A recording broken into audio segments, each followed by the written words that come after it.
Press meet का main theme रहेगा कि री imaging Indian agriculture with artificial intelligence quantum computing. या हम कह सकते हैं आईसीआर ने नया इनिशिएटिव लिया है कि किस तरह हम आर्टिफिशियल इंटेलिजेंस के कंसेप्ट्स को, क्वांटम कंप्यूटिंग के कंसेप्ट्स को एग्रीकल्चर के साथ रिलेट करते हुए क्रॉप की प्रोडक्शन को बढ़ा दें। हाउ, कैसे आईओटी को हम यूज़ करेंगे। आईओटी के जितने भी मॉडल्स हैं उन मॉडल से हम क्रॉप प्रिडिक्ट कर सकते हैं कि आने वाली क्रॉप अगली कब लगानी है, किस तरह लगानी है, सोइंग कैसे करनी है, आपकी सॉइल की हेल्थ कैसी है, उस हेल्थ में क्या क्या कंपोनेंट की कमी है। पहले पेस्टिसाइड्स का रॉली हम यूज़ करते थे विदाउट एनी प्रिस्क्रिप्शन, कोई हमें बताता ही नहीं था कि एनपीके कितना डालना है, यूरिया कितना डालना है, डीएपी कितना डालना है। आजकल आईओटी ने ऐसे सॉयल के सेंसर्स को डाल दिया है, if we insert that sensors in the soil, वो सॉयल के आपके बता देगा कि किस कंपोनेंट की कमी है।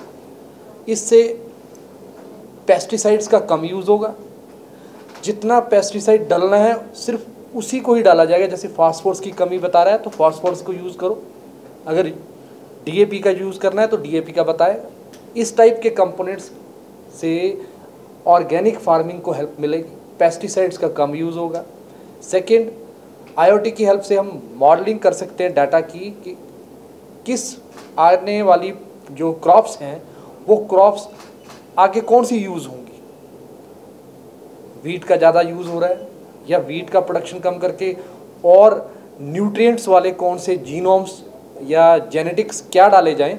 जैसे हम बात करेंगे राइस की, तो राइस तमिलनाडु में कुछ और तरह से उसकी ब्रीडिंग है, इन केरला एरिया कुछ और तरह से ब्रीडिंग है, in north area, in Punjab and Haryana varieties कुछ और तरह की है।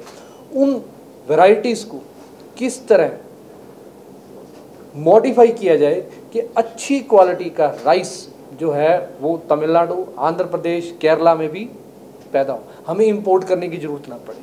तो इस तरह के मॉडल जो हैं डेवलप हो रहे हैं। ये सब कुछ पॉसिबल हो पा रहा है तो आर्टिफिशियल इंटेलिजेंस से हो रहा है। మన గౌరవ అతిథి ముఖ్య అతిథి డాక్టర్ అశ్విని సేతి గారికి స్వాగతం. మీడియా మిత్రులకు నమస్కారం అండి. ఈరోజు మన గురుకాశీ యూనివర్సిటీ సార్ చెప్పినట్టు చాలా బాగా మన ఆర్టిఫిషియల్ ఇంటెలిజెన్స్ గురించి చాలా బాగా చెప్పారు. ఆర్టిఫిషియల్ ఇంటెలిజెన్స్ని వ్యవసాయ విద్యలో ఎలా కలిపారు, వ్యవసాయ విద్యని ఆర్టిఫిషియల్ ఇంటెలిజెన్స్లో ఎలా కలిపారు, ఇండియాలోనే ఎంఓయూస్లో అక్రెడేషన్స్ అంటే మనం పర్మిషన్స్ అంటాము, 32 హైయెస్ట్ పర్మిషన్స్ ఉన్న చాలా గొప్ప యూనివర్సిటీ మన గురుకాశీ యూనివర్సిటీ బఠిండా పంజాబ్ అండి. దీనికి నాక్ A++, చాలామంది నాక్ ఉందా ఏముంది అని అడుగుతారు యూనివర్సిటీకి. నాక్ A++లో ఇండియాలోనే సెకండ్ హైయెస్ట్ గ్రేడింగ్ ఉన్న యూనివర్సిటీ మన గురుకాశీ యూనివర్సిటీ అండి. అంతేకాకుండా ఐకార్ అక్రెడేషన్ సెకండ్ రెన్యువల్ కూడా కంప్లీట్ చేసుకోబోతుంది. దీనివల్ల చాలా గవర్నమెంట్ జాబ్స్కి, ప్రైవేట్ జాబ్స్కి, బిజినెస్లకి, వ్యవసాయ విద్యలో ఐకార్ అక్రెడేషన్ ఉండడం వల్ల బయట దేశాలకు అవకాశం కానీ లోపల కూడా చాలా మంచి అవకాశాలు వస్తాయి. 28 అత్యాధునిక బిల్డింగ్స్ ఉన్నాయి మన యూనివర్సిటీలో, 4 గ్రౌండ్స్ ఉన్నాయి, ఇంటర్నేషనల్ స్టేడియం కూడా కన్స్ట్రక్ట్ చేస్తున్నాము. ఇంతే కాకుండా చాలా మంచి 7 హాస్టల్స్ లోపల ఉన్న చాలా పెద్ద యూనివర్సిటీ అండి మన గురుకాశీ యూనివర్సిటీ. దీనివల్ల మన తెలుగు విద్యార్థులు ఆల్రెడీ ప్రతి సంవత్సరం 150 నుంచి 200 మందికి పైగా, అంటే ఇప్పటివరకు 1000 మందికి పైగా మన యూనివర్సిటీ నుంచి కంప్లీట్ చేశారు. ఇలాంటి అత్యాధునిక అంటే వ్యవసాయ విద్యలో విప్లవాత్మక మార్పులని మనం చెప్పుకోవచ్చు. ఎలాగంటే వ్యవసాయాన్ని కంప్యూటర్ సైన్స్లో అంటే ఆర్టిఫిషియల్ ఇంటెలిజెన్స్, క్వాంటమ్ థియరీలో కలిపారు. బీటెక్ని ఈ ఆర్టిఫిషియల్ ఇంటెలిజెన్స్ని అగ్రికల్చర్ బీఎస్సీ 4 ఇయర్స్ ఆనర్స్ కోర్సులో కలిపి చాలా గొప్ప నాలెడ్జ్ మనకు పిల్లలకు అందిస్తూ, సార్ వాళ్ళు మీరు ఇందాక అడిగిన ప్రతి డౌట్కి కూడా ఎలాంటి ప్రాబ్లం లేకుండా మన స్టూడెంట్స్ని తీసుకుంటూ చాలా మంచి ఎగ్జాంపుల్స్ ఉన్నాయి మన స్టూడెంట్స్ నుంచి, తెలుగు స్టూడెంట్స్ నుంచి, కేరళ స్టూడెంట్స్ నుంచి, సౌత్ ఇండియన్ స్టూడెంట్స్ నుంచి. సో ఇలాంటి గొప్ప అవకాశం ఇచ్చిన మన గుర్లాబ్ సింగ్ సిద్ధు, సుబ్రాజ్ సింగ్ సిద్ధు గారికి, మన వైస్ ఛాన్సలర్ గారికి, డాక్టర్ అశ్విని సేతి గారికి మన మాస్ట్రోడైనమిక్స్ టీమ్ తరఫున కృతజ్ఞతలు తెలియజేసుకుంటున్నాను. నేను నేషనల్ కోఆర్డినేటర్ గురుకాశీ యూనివర్సిటీ. జై జవాన్ జై కిసాన్ అని మనం పదాలు ఎప్పుడు వాడుతూ ఉంటాం, కానీ దానికి ఎప్పుడైతే విజ్ఞానం తోడవుతుందో ఒక విజ్ఞానవంతులైన ఒక ఫ్యాకల్టీ ఎప్పుడైతే తోడవుతాడో అప్పుడే ఒక స్టూడెంట్ లైఫ్ అనేది ఫ్లరిష్ అవుతుంది అని మనం చెప్పుకోవాలి. అలాంటి ఒక మంచి విద్యని అందించడానికి మా ఈ గురుకాశీ యూనివర్సిటీ మీకు ఎప్పుడు అంటే ప్రతి ఒక్క స్టూడెంట్కి ప్రతిసారి తోడుగా ఉంటుంది. నార్మల్గా ఇప్పటి వరకు మనం కేవలం అగ్రికల్చర్ విద్య గురించే మనము గురుకాశీ యూనివర్సిటీని చాలాసార్లు విన్నాము, చెప్పుకున్నాము. అలాంటిది గురుకాశీ యూనివర్సిటీ మొట్టమొదటిసారిగా మనకి బీటెక్ ఎడ్యుకేషన్లోకి ఎంటర్ అవ్వడం అనేది జరుగుతుంది.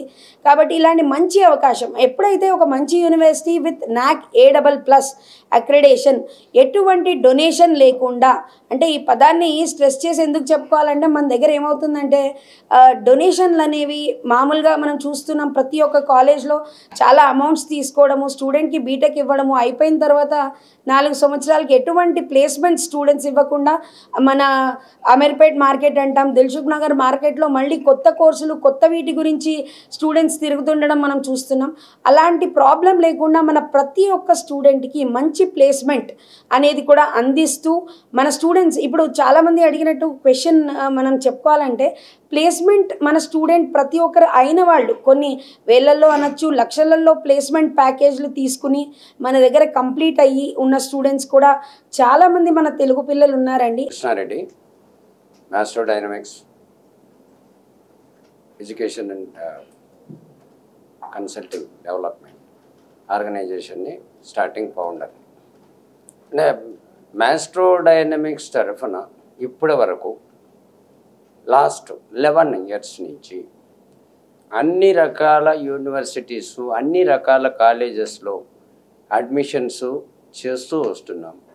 ఫైనల్గా లాస్ట్ 8 years నుంచి గురుకాశీ యూనివర్సిటీలో ఉన్నటువంటి గ్రేట్నెస్ని మేము అర్థం చేసుకొని అక్కడ ఆ యూనివర్సిటీ తరఫున ఏదైతే కోర్సులు డెవలప్మెంట్కి వస్తున్నాయో ముందుకు వస్తున్నాయో ఆ కోర్సులన్నీ కూడా యాక్టివ్గా తీసుకొని ప్రతి కోర్సుకి ప్రతి దానికి మీరు అడిగిన క్వశ్చన్లకు అన్నిటికి కూడా అమ్మాయిల సెక్యూరిటీ కాడి నుంచి ఫుడ్ కాడి నుంచి ప్రతి విషయంలో కూడా ఒక్క యూనివర్సిటీని కాదు యూనివర్సిటీని మేము క్వశ్చన్ చేస్తున్నాం. ఇది బాగలేదు, ఈ ఫుడ్ బాగలేదు, ఈ ఐటెం మీరు ఇస్తున్నది బాగలేదని కూడా క్వశ్చన్ చేసి వాళ్ళని సెటరేట్ చేసుకునేటట్టుగా కొన్ని కంప్లైంట్స్ ఏదైనా వస్తుంటాయి. జనరల్గా కంప్లైంట్స్ అనేవి కామన్గా వస్తుంటాయి. అటువంటి కామన్ కంప్లైంట్స్ కూడా యాక్టివేట్ చేసి పిల్లల్ని సక్రమ మార్గంలో నడిచేటట్లుగా ఎగ్జాంపుల్ అమ్మాయిలు యూనివర్సిటీ లోపల క్యాంపస్ లోపల ఉంటారు. దే సెటప్ టైం అంటే 9 o'clock or 8 o'clock or 7 o'clock close అంటే అమ్మాయిలకి బయటకు వెళ్ళడానికి అవకాశం లేకుండా చేసి, ఎందుకంటే వితిన్ క్యాంపస్లో ఉంది కాబట్టి అటువంటి కేర్లన్నీ కూడా తీసుకునేటట్లుగా మేము చేసి మాట్లాడి యూనివర్సిటీ తోటి మాట్లాడి అన్ని విధాలుగా వాళ్ళని సేఫ్గా ఉండేటట్టు చేస్తున్నాం. ఇదే కాదు, మేము ఏ యూనివర్సిటీ ఏ కాలేజీని ఏ విషయంలో టేకప్ చేసినా కూడా యాజ్ ఎ మాస్ట్రో డైనమిక్స్ ప్రతి దాంట్లో కేర్ తీసుకుంటా, ప్లస్ ఫ్యూచర్ వాళ్ళ ఫ్యూచర్ కోర్స్ అక్కడ చేపిస్తున్నాం, అయిపోతుంది, కోర్స్ అయిపోతుంది, మరి బయట తర్వాత ఏంటి మీరు అడిగారు. ఇప్పుడు జాబ్ అనేది జాబు ప్రొవైడ్ చేయడమే కాకుండా మా తరఫున యూనివర్సిటీ తరఫున ఉంటుంది. ప్రతి యూనివర్సిటీకి మేము ఏదైతే టైఅప్ అయి ఉంటాం ప్రతి యూనివర్సిటీకి మేము ఆ గ్యారంటీ ఇస్తాం. ప్లస్ అది కాకుండా మా తరఫున మేము ఎన్నో ఆర్గనైజేషన్స్ తోటి మీట్ అయ్యి అక్కడ వచ్చేటట్టు చేస్తాం.